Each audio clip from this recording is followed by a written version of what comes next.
ಮಧ್ಯರಾತ್ರಿ 2 ಗಂಟೆಯಿಂದ 3 ಗಂಟೆ ಒಬ್ಬನೇ ವ್ಯಕ್ತಿ 5 ಬೈಕ್ಗಳಿಗೆ ಬೆಂಕಿ. ಯಾರು, ಏನು, ಯಾಕೆ, ಎಲ್ಲಿ ಅವನು? ಸಿಸಿಟಿವಿಯಲ್ಲಿ ಸಿಕ್ಕ ಸುಳಿವಾದ್ರೂ ಏನು? ಕತ್ತಲ ಕಿಚ್ಚು.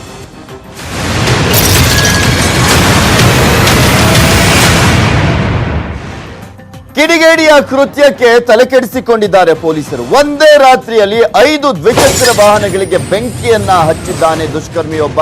ಬೆಂಕಿ ಹಚ್ಚುವಂತ ದೃಶ್ಯ ಸಿಸಿಟಿವಿಯಲ್ಲಿ ಸೆರೆಯಾಗಿರುವಂತದ್ದು. ಎಲ್ಲಿ ಒಂದು ಘಟನೆ ನಡೆದಿರೋದು, ಯಾರಪ್ಪ ಆತ 5 ಬೈಕ್ಗಳಿಗೆ ಬೆಂಕಿ ಹಚ್ಚಿದ್ದಾನೆ, ಯಾರು ಇರ್ಲಿಲ್ವಾ ಅನ್ನುವ ಪ್ರಶ್ನೆ ಸಹಜವಾಗಿ ಮೂಡುತ್ತೆ. ಯಾರು, ಏನು, ಎಲ್ಲಿ ಅವನು, ಯಾವುದು ಕೂಡ ಗೊತ್ತಾಗ್ತಾ ಇಲ್ಲ.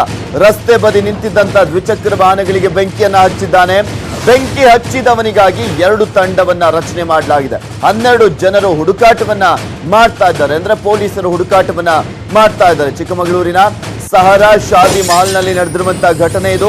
ಮಾರ್ಕೆಟ್ ರೋಡ್, ಗೌರಿ ಕಾಲುವೆ, ಪೆನ್ಷನ್ ಮೊಹಲ್ಲಾ 4 ಏರಿಯಾಗಳಲ್ಲಿ 5 ದ್ವಿಚಕ್ರ ವಾಹನಗಳಿಗೆ ಬೆಂಕಿಯನ್ನ ಹಚ್ಚಿದ್ದಾನೆ ದುಷ್ಕರ್ಮಿಯೊಬ್ಬ. ಆತನ ಬಗ್ಗೆ ಸುಳಿವು ಮಾತ್ರ ಸಿಗ್ತಾ ಇಲ್ಲ.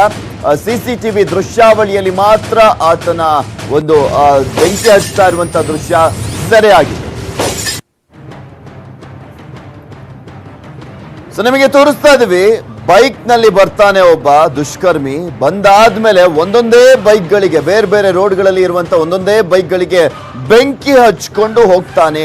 ಮಾನಸಿಕ ಅಸ್ವಸ್ಥನ ಅಥವಾ ಅವ್ರ ಮೇಲೆ ಏನಾದ್ರೂ ದ್ವೇಷದಿಂದ ಈ ರೀತಿಯಾಗಿ ಮಾಡಿದಾನ, ಇದ್ಯಾವುದ್ರ ಬಗ್ಗೆನೂ ಕೂಡ ಗೊತ್ತಾಗ್ತಾ ಇಲ್ಲ. ಇದೆಲ್ಲದ್ರ ಬಗ್ಗೆನೂ ಕೂಡ ಕಂಪ್ಲೀಟ್ ಡೀಟೇಲ್ಸ್ ನೀಡ್ತಾರೆ ನಮ್ಮ ಚಿಕ್ಕಮಗಳೂರಿನ ಪ್ರತಿನಿಧಿ ವೀರೇಶ್ ದೂರವಾಣಿ ಸಂಪರ್ಕದಲ್ಲಿದ್ದಾರೆ.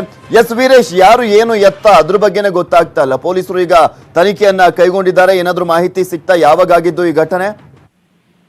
ಪೃಥ್ವಿ, ಏನು 3-4 ದಿನದ ಹಿಂದೆ ಮಧ್ಯರಾತ್ರಿ 2ರಿಂದ 3 ಗಂಟೆ ಸುಮಾರಿಗೆ 4-5 ಬೈಕ್ಗಳಿಗೆ ಓರ್ವ ವ್ಯಕ್ತಿ ರಾತ್ರಿ 2 ಗಂಟೆ ಸುಮಾರಿಗೆ ಪಲ್ಸರ್ ಬೈಕ್ ನಲ್ಲಿ ಬಂದು 4-5 ಏರಿಯಾಗಳಲ್ಲಿ ಒಂದೇ ಬೈಕ್ಗಳಿಗೆ ಬೆಂಕಿ ಇಟ್ಟು ಬೈಕ್ಗಳನ್ನ ಸಂಪೂರ್ಣ ಸುಟ್ಟು ಹಾಕಿರುವಂತದ್ದು. ಅಂದ್ರೆ ಮಧ್ಯರಾತ್ರಿ 2 ಗಂಟೆ 3 ಗಂಟೆ ಸುಮಾರಿಗೆ ಸಹಾರಾ ಶಾದಿ ಮಾಲ್ ಮತ್ತೆ ಮಾರ್ಕೆಟ್ ರಸ್ತೆ, ಪೆನ್ಷನ್ ಮಾಲ್ ಮತ್ತೆ ಏನು ಗೌರಿ ಕಾಲುವೆ ಈ ಭಾಗಗಳಲ್ಲಿ 4 ಕಡೆಗಳಲ್ಲಿ 5 ಬೈಕ್ಗಳಿಗೆ ಬೆಂಕಿ ಇಟ್ಟಿದ್ದಾನೆ. ಆದ್ರೆ ಯಾಕೆ ಬೆಂಕಿ ಇಟ್ಟಿದ್ದಾನೆ ಏನು ಅನ್ನೋದು ಇಲ್ಲಿವರೆಗೂ ಕೂಡ ಗೊತ್ತಾಗಿಲ್ಲ. ಅಂದ್ರೆ ಅವನು ಸಾಕಷ್ಟು ಕಡೆನೂ ಕೂಡ ಸಿಸಿಟಿವಿ ಇಲ್ಲದ ಕಡೆಯಲ್ಲಿ ಬೆಂಕಿ ಇಡಕ್ಕೆ ಪ್ರಯತ್ನ ಮಾಡಿದ್ದಾನೆ. ಅಂದ್ರೆ ಈ ಏರಿಯಾಗಳಲ್ಲಿ ಗಲ್ಲಿ ರೋಡ್ಗಳಲ್ಲಿ ಬೆಂಕಿ ಇಟ್ಟಿರುವಂತದ್ದು. ಅಂದ್ರೆ ಅಲ್ಲೆಲ್ಲೂ ಕೂಡ ಸಿಸಿಟಿವಿ ಇಲ್ಲದ ಕಡೆ ಬೆಂಕಿ ಇಡಕ್ಕೆ ಪ್ರಯತ್ನ ಮಾಡಿದ್ದಾನೆ. ಆದ್ರೆ ಒಂದು ಕಡೆಯಲ್ಲಿ ಸಿಸಿಟಿವಿ ದೃಶ್ಯಾವಳಿಗಳು ಪತ್ತೆ ಆಗಿರುವಂತದ್ದು. ಈಗಾಗಲೇ 12 ಜನರ ಪೊಲೀಸ್ ತಂಡ ಅವನಿಗಾಗಿ ಹುಡುಕಾಟ ನಡೆಸುತ್ತದೆ. ಈವರೆಗೂ ಕೂಡ ಅವನು ಪತ್ತೆ ಆಗಿಲ್ಲ.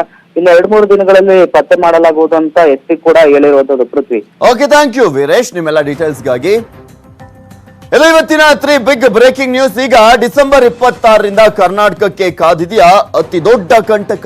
2020ಕ್ಕೆ ಜಗತ್ತೇ ದಗದಗ ಹೊತ್ತಿ ಉರಿಯುತ್ತ 6 ರಣ ಭವಿಷ್ಯ, 44 ಕರಿ ನೆರಳ ಕೇಡು, 360 ಗಂಟೆ ಪ್ರಸಾರ ಆಗುತ್ತೆ. ನೋಡ್ತಾ ಇರಿ ನ್ಯೂಸ್ 18 ಕನ್ನಡ. ಜಾಲ ನಮ್ಮದು, ಬಲ ನಿಮ್ಮದು.